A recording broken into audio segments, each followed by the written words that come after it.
Өчигдөр бас бүлгийн хурал дээр, хурлын хороодын хурал дээр нэлээд тодорхой асуудлуудын хариултуудаа авсан учраас асуултууд асуусангүй. За нэг санал хэлье гэж ингэж бодлоо. За нийслэлийн манай 1-р орлогч Даваа Далай. За ерөнхий архитектор Төгс Дэлгэр нар сая би асуултанд төлөөлөгч нарын асуултанд хариулж байгаа хариултыг ингэ сонслоо. За хотын ажил бол нөгөө өчигдөргүй өнөөдөр гэж байхгүй. Бүх ажил төлөвлөгөөтэй, зурагтай, төсөвтэй ингэ явж байгаа. Тэгэхээр хэд хэдэн үгэн дээр одоо анх удаага энийг хийж байгаа, анх удаага санаачилсан гэж ингэж гарч ирж байна. Хоёрдугаарт жижиг ажил гэж байдгүй, хотын ажил. Иргэд ерөөсөө эрүүл саруул орчинд аятаа тухтай амьдрахыг, аюулгүй амьдрахыг л хүсэж байгаа шүү дээ. Тэгээ хамгийн наадсахын одоо энэ явган хүний хавтангийн асуудлыг ярихаар хариулж чадахгүй. Тэгээ төвшингийн зөрүү гэдэг үгийг ойлгохгүй. Нэг бол хитрхийн англи хэлтэй тэрийг монголоор буулгаж ойлгож чаддгүй юм уу? Төвшингийн зөрүүтэй байгаад байна. Эн чинь өөрөө явган хүн явхад таагүй байна гэдэг ахаар энийг ойлгож чадахгүй манайх 1-р орлогчтой юм байна. Ерөөсөө энэ хот ч. Тэг энэ холбогдох албан тушаалтангууд нь байдгүй. Ажил хийдэг хэдэн залуучууд нь ард ирээд түнтэйгээ суугаад идэг. Тэг хизээ энэ баяр даргаа энэ хурлын эрцийг одоо бүрэн хангалттай болгох юм бэ? Хурлын хороо, бүлэг, энэ чуулган энэ одоо ямар ч үр дүнгүй хурлын төлөөлөгч өглөөний 10 цагаас хойш энд ямар юмаа яж ингэж хуралдаж цаг үрд суудгийн. Яг ажил хариуцж байгаа дарга нар ажлаа сонсож буцаагаад одоо төсвийн хяналтаа тавих чиг үүрэг бүхий хурлын төлөөлөгч нартай тайлгнаж чадахгүй юм бол яах гэж энэ хурал чуулган гээ хийх юм бэ бид нар? Ямар шаардлага байгаа юм?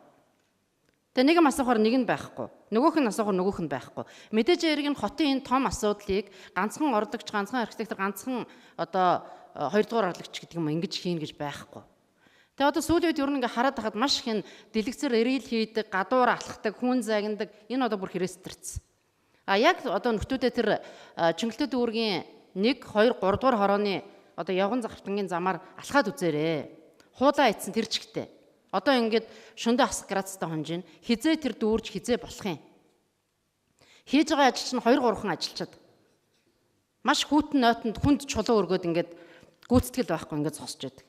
Тэгэхээр энэ ажлуудаа бас нэг эренблэх, ажлынхаа гүйцэтгэлд хяналт тавих. Бид нар тодорхой хэмжээгээр одоо төлөвлөгөөний дагуу төсвийг бол тавьж өгж байгаа. Буцаагаад одоо хяналтаа тавьж чадахгүй байна гэж ингэж харж байна. За дараагийн нэг асуудал би бас өчтөр хэлжсэн өнөөдөр бас одоо яг энэ бичиг баримтнууд цаасан дээр бол дурдгдсан юм бол байхгүй байна. Нийслэл хотын олон төсөл хөтөлбөрүүдийн аль нь үр дүнтэй байгаа юм бэ?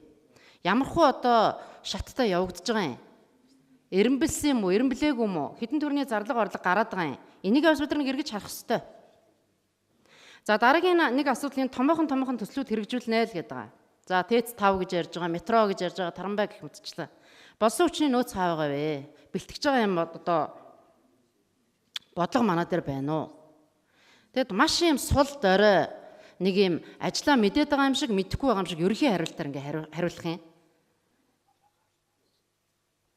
За дараагийн асуудал энэ Улаанбаатар хотод байгаа энэ зогсоолуудын асуудлыг бид нар бас нэгдэлтэнд гаргах болсон. Энд чинь одоо нэг бүлэг мафид очсон юм биш үү?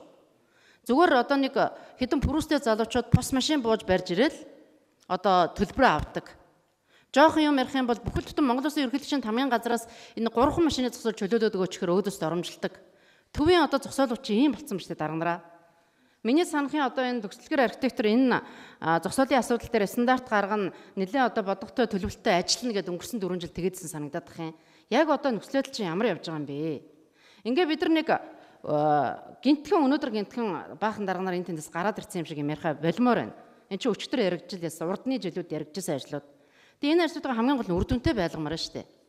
Төсвийн мөнгө өөрөө юм үрлэгэн зарцуулагддаг, баахан тендер зарлаад байдаг, баахан чадамжгүй аж ахуйн нэгж авдаг. Тэгээ энэ чадамжгүй аж ахуйн нэгжүүдэд зарлаад одоо харж гсаалтанд оруулаад гэх мэтчлэн ингээд ажлуудаа нэг жоохон үнэлж, дүгнж, дүнэлтээ гаргаж ингэж одоо явж сурмаар байна.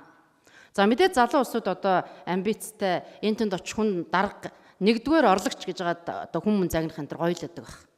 Гэхдээ энэ өөрөө цаг хугацааны дараа эргээд заавал одоо хариуцлагатай ажил шүү гэдэг бас албан ёсоор би бас хурлын төлөөлөгчөд хэлье гэж бодож байгаа. Бид нар одоо маш олон иргэдийг ингээд төлөөлөг гарцсан байдаг. Хөөх иргэд ингээд бүлтгэл хараа сууждаг. Яг манай тойрог дээр юу шийдэгдэх бол гэд. Тэгэхээр энэ дээр бас манай энэ ажил хариуцж байгаа дарга нар одоо хариуцлагатай хандах ёстой гэж ингэж бас санал болгож би хэлье гэж ингэж бодож. За дараагийн нэг асуудал энэ хүүхэд хамгааллын бодлого өрн одоо хаана явж байна? Бид нар маш их аимшигтай одоо энэ гэмтэргүүд, маш их одоо энэ гэр бүлийн хүчирхийлэл, маш их нуугдмал энэ айл болгоны хаалганы цам болж байгаа энэ асуудлуудыг одоо ингээд зөвхөн Facebook орчноос ингээд харж штэ. Тэгээ манай дээр хамгааллын бодлого нь яг хаана явж байгаа нийслэл дээр. Энийг бас дараа дараагийн чуулган дээр ажил хэрэг болгож ингэж ярих болцсон. Тэгээ бид нар хурлын төлөөлөгчдийнхээ саналыг дэмжиж хүний хөгжлийн бодлого бол үнэхээр алдсан билээ. Соёл урлагийн салбар гэдэг нь бол үнэхээр хаягдсан билээ. Тэгээ би бас энэ хурлын дарагт бас нийслэлийн засгийн зөвлөлийн хурлаа бараахан бордоо хувцастай солийн төвөргөн дээр хийгээч гэж ингэж урьж байгаа. За баярлалаа.